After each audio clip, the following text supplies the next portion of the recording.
Flink ut, Theo.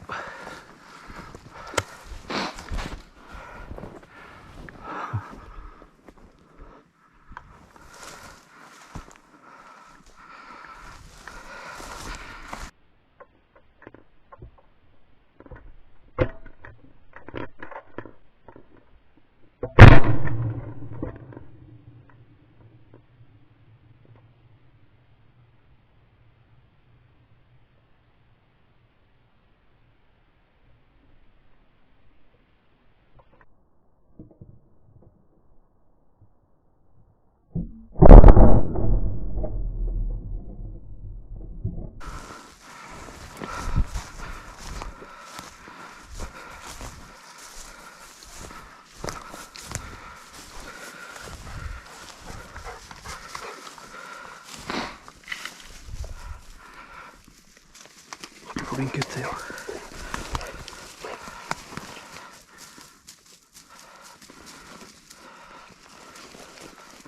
Flink ut.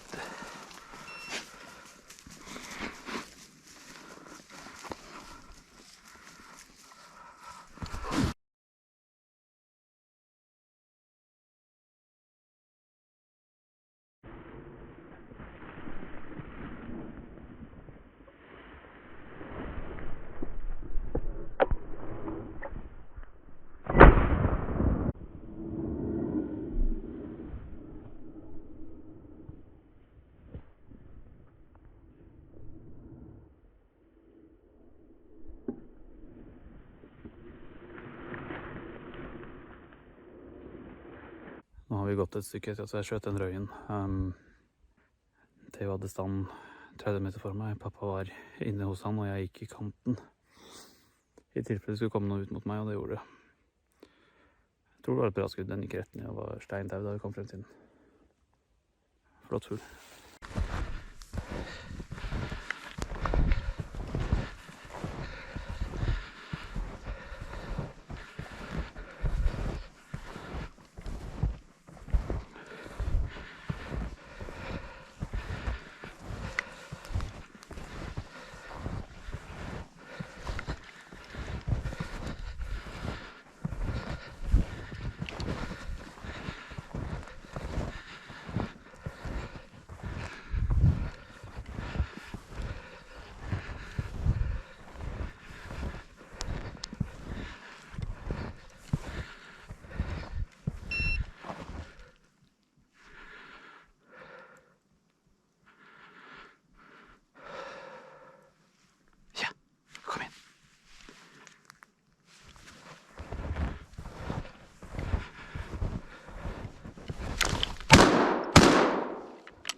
Flink ut, Theo! Flink ut! Ja, kom da! Satt en tiur bak steinen her. Hva faen? Herregud. Den satt helt inntil steinen her. Dro ut. Det ble bom, altså. Det hadde jeg absolutt ikke forventet, at det satt en tiur her. Bare 10-15 meter foran Theo. Det var rått. Noen ganger bommer man. Nå skjøt jeg i hvert fall bak på andre skudd. Og sikkert bak over på første. Jeg har så klosshold da, vet du. Det blir morsomt å se.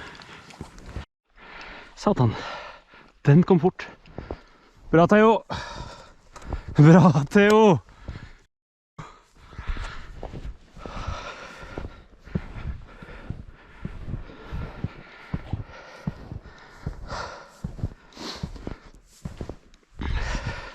Flink gutte, Theo! Flink gutte! Her er det ca. 15-20 minutter etter den bommen på tiuren. Ja, så flink du er, Theo! Så drar Theo rundt myren. Og så kommer det en orrhanne som han har støkket ut. Den må sitte i treet, for den hadde litt høyde. Rett på meg.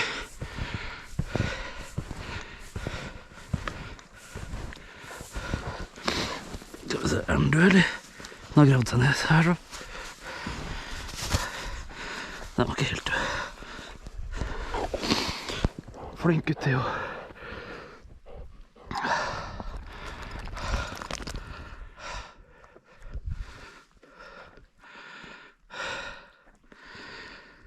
Det var et godt treff inn på siden.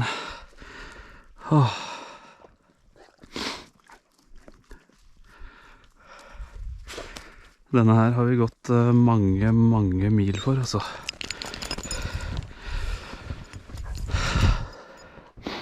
Allerede i oktober så gikk jeg med snø til over knærne her ute. Og i begynnelsen av november så smeltet jo nesten alt.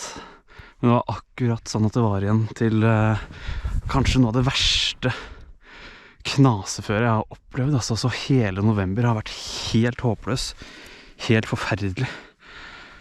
Og de dagene, altså november er jo en veldig fin måned, men her har vi liksom... Jeg har aldri opplevd maken til før omtrent, altså. Jeg har sett en fugl om dagen. Jeg er ute og går i 7 timer, og alt man ser er liksom stjerten på en tiur i en brøkdel av et sekund. Det var det som skjedde forrige helg.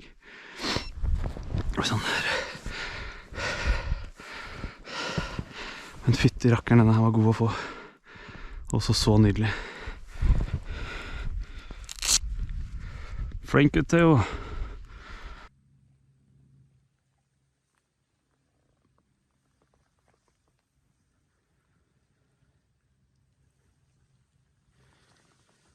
Da kom desemberhanen i sekken.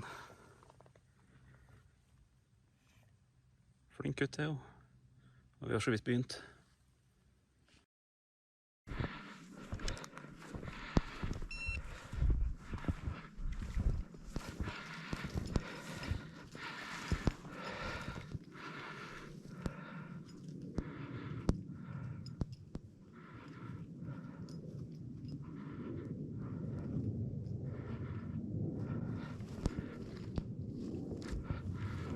En skadet fugl.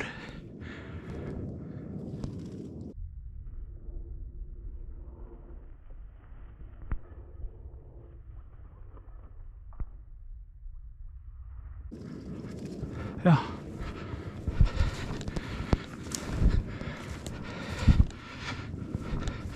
Var det en høne, eller?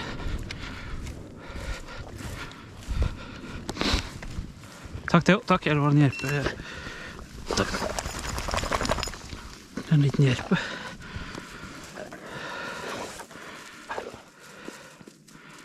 Flink gutt, Theo. Det var jo greit at vi fikk den siden den var skadet. Flink gutt, Theo.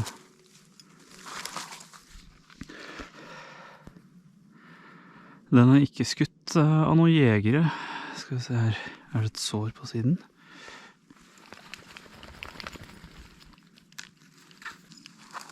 Den har en slags klumpvinge. Det kan se ut som at den har brukket vingen, faktisk.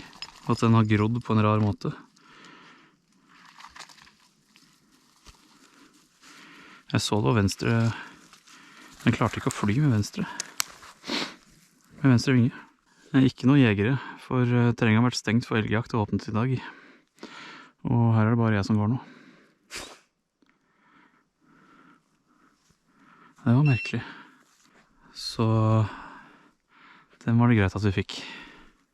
Den har overlevd... Den har jo grodd, så den har jo overlevd en stund, men det er ikke sikkert den hadde overlevd vinteren på bakken.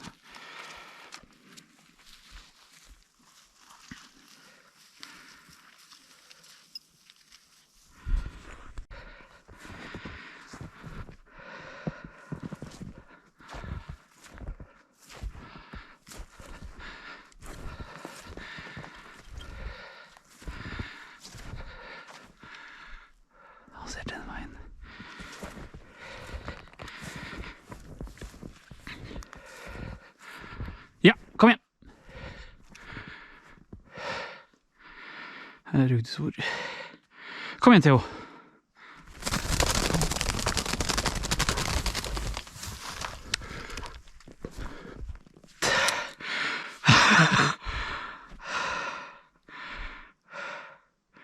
Det var merkelig og moro.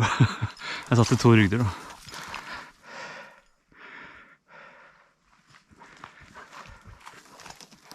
Flink gutt. Flink gutt. Den satt fast i den grenen her, den klarte ikke å komme seg gjennom. Jeg kunne skutt den der nede, men jeg gidder ikke å vasse nedi der. Det er så mye hogstrester og trær og bekk og dritt.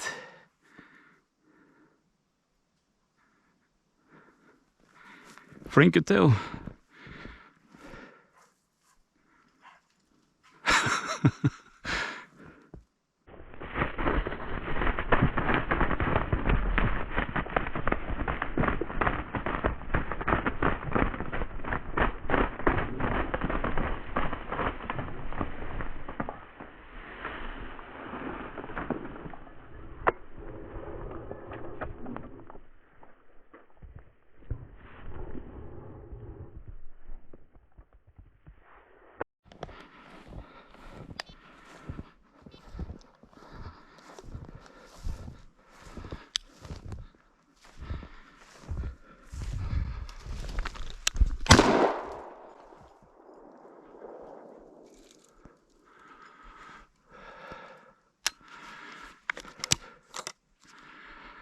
Og bak.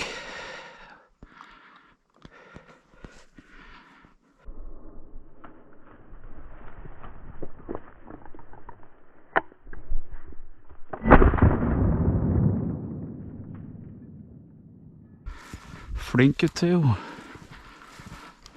Flink gutt, Theo. Hadde vært treff så hadde den ligget her. Så det var bak. Jeg var rett og slett ikke klar.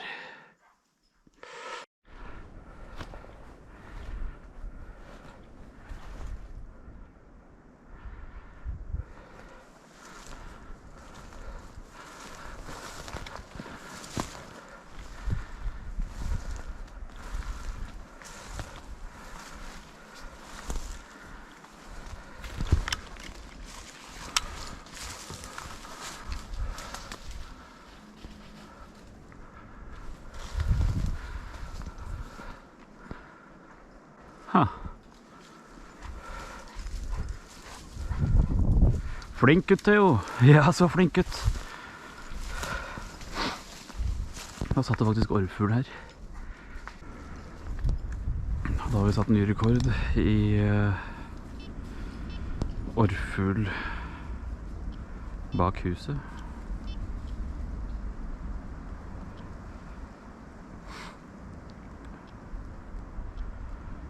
«673 meter hjemmefra.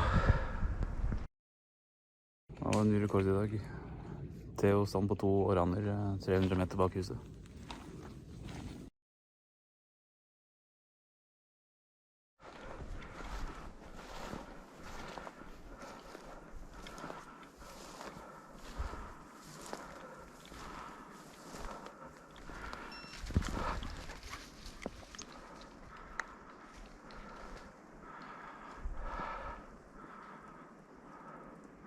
Århøne. Enda en århøne. Det kunne jeg uansett ikke skutt. Men kommer oss innpå tross ganske mye vind.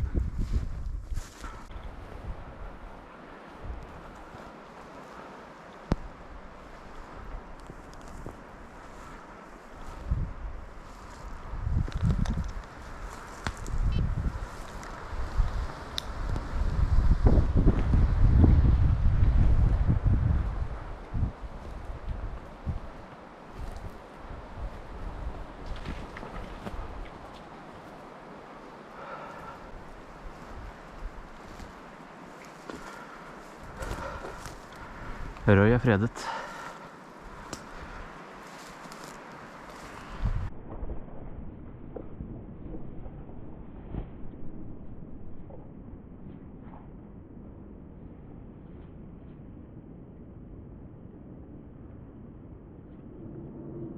Andre røyen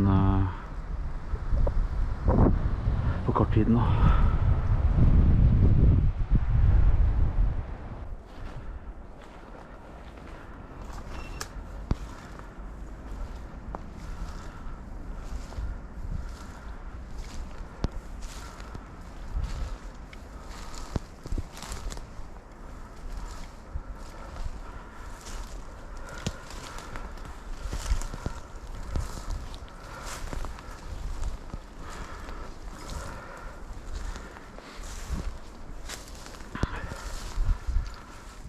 Flink ut, Theo. Og rødene får jeg heller ikke skyte.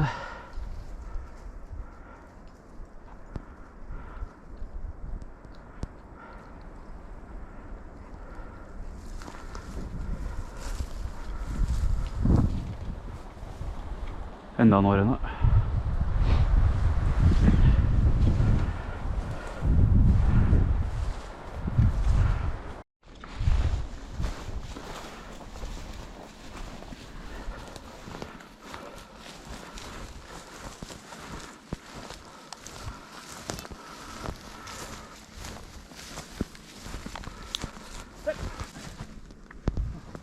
Var det en høne? Ja, så du den? Jeg så den, men den kom akkurat bak deg. Ja.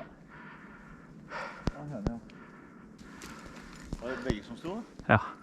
Nei, så flinke gutter. Ja, Når du typisk. ser dem sånn, så ser du ganske fort om det er brunt eller... Ja, jeg merker det med en gang egentlig. Med en gang, ja. Det er typisk at hver eneste skuddsjanse på disse 2 dagene har vært på det som er fredet. Ja, de har vi jo sett. I hvert fall i dag har vi ikke hatt nubber. Nei.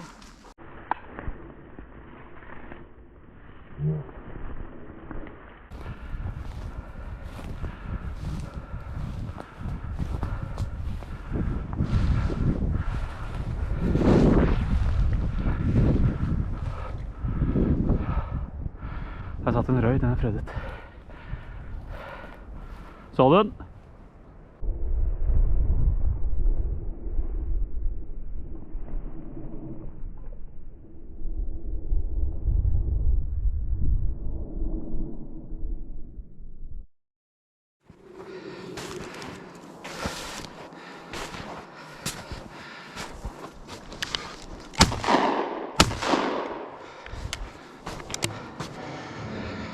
En åran traff jeg.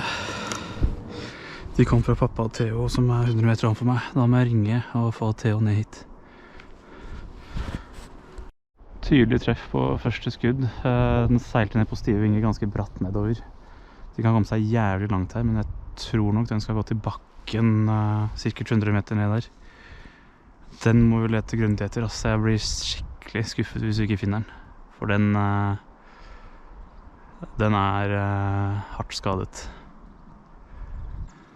Det var 2 åraner som kom fra pappa og Theo. Jeg har sett på GPS-en også at Theo har holdt på med noe ganske lenge der oppe.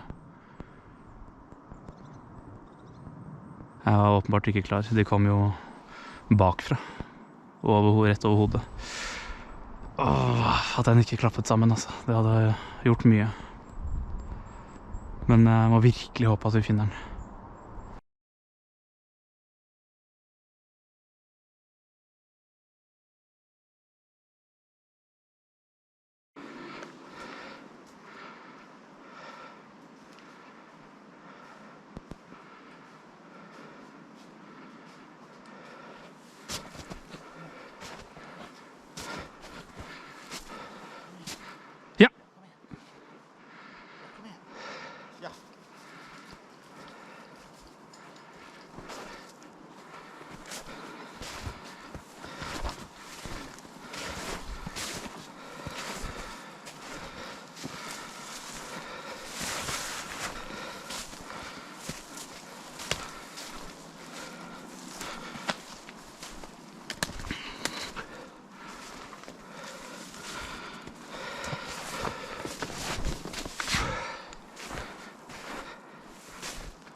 Der.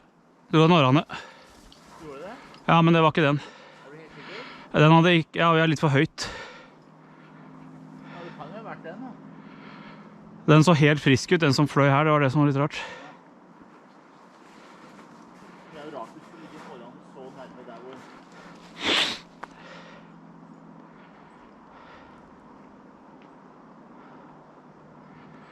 Hvor var den nå da?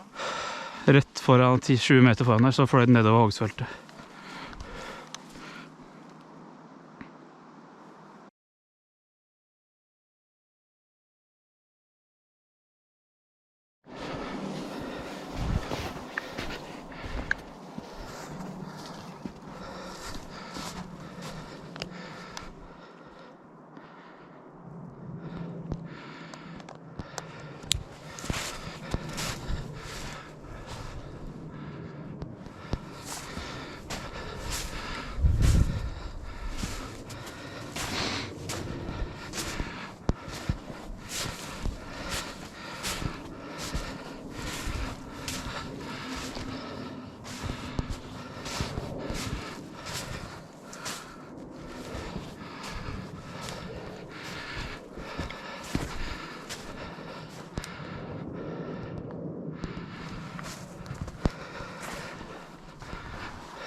Det var den. Den var skadet.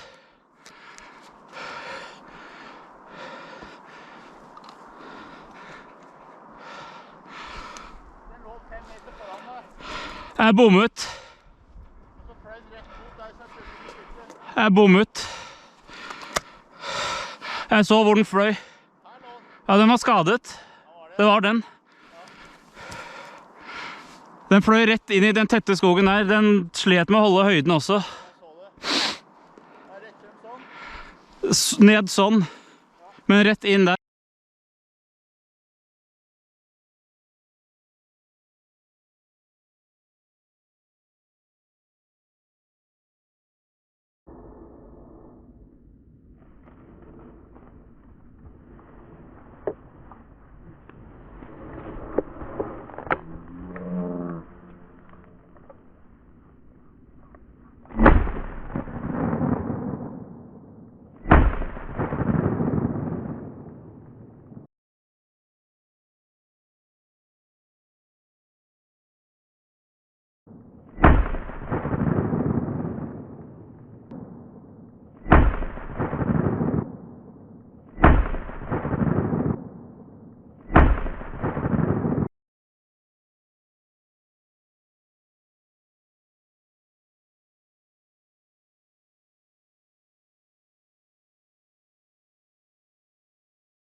Inn der.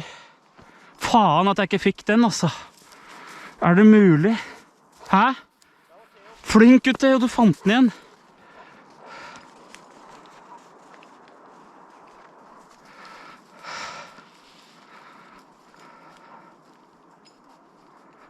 Går det an å bomme der? Ja, det er ekstremt frustrerende, altså.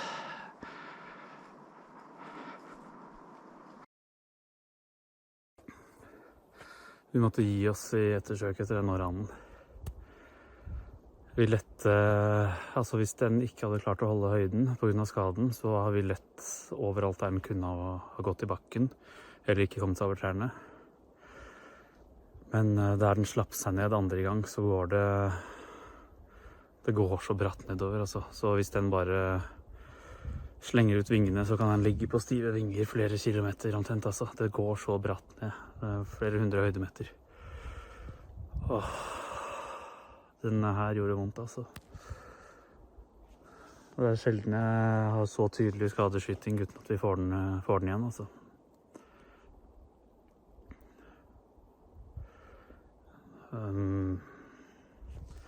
Jeg så jo retningen den dro etter første gang jeg traff den. Theo fikk stand, og først hadde vi oppe en århane som var helt frisk, så da skjønte jeg at det ikke var den. Men bare 40 meter lenger frem så fikk Theo stand igjen da. Og da var jeg på nedsiden i et hogstfelt, og pappa gikk opp til Theo, og århanen lå jo bare 5 meter foran pappa og fløy ned mot meg. Og det er typisk sånne enkle situasjoner som det der, helt åpent, god tid. Rekker å begynne å tenke, det var deilig at vi fikk denne her i sekken. Det trengte vi. Og ikke minst godt for den, at den får slippe å ha det vondt. Så bommer man på første skudd, så bommer man på andre skudd, og så står man der som en idiot. Så en tydelig skadet århane kom seg unna. Den overlever nok ikke lenge med den skaden, men faen altså. Det er heldigvis sjeldent at jeg har et så tydelig treff hvor jeg ikke finner igjen fuglen. Det er en utrolig kjip følelse. Men jeg får ikke gjort noe med det nå. Snøen kom tidlig, slutten av oktober. Og nå er det skareføre. Det bråker så mye. Tviler på at det blir mye mer fugl i sekken i år.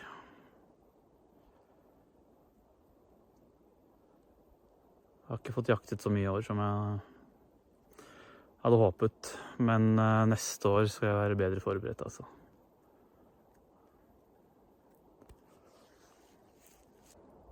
Kunne nok ikke lett så mye bedre enn vi gjorde etter den århanen, så det er liksom det jeg får ta med meg hjem da.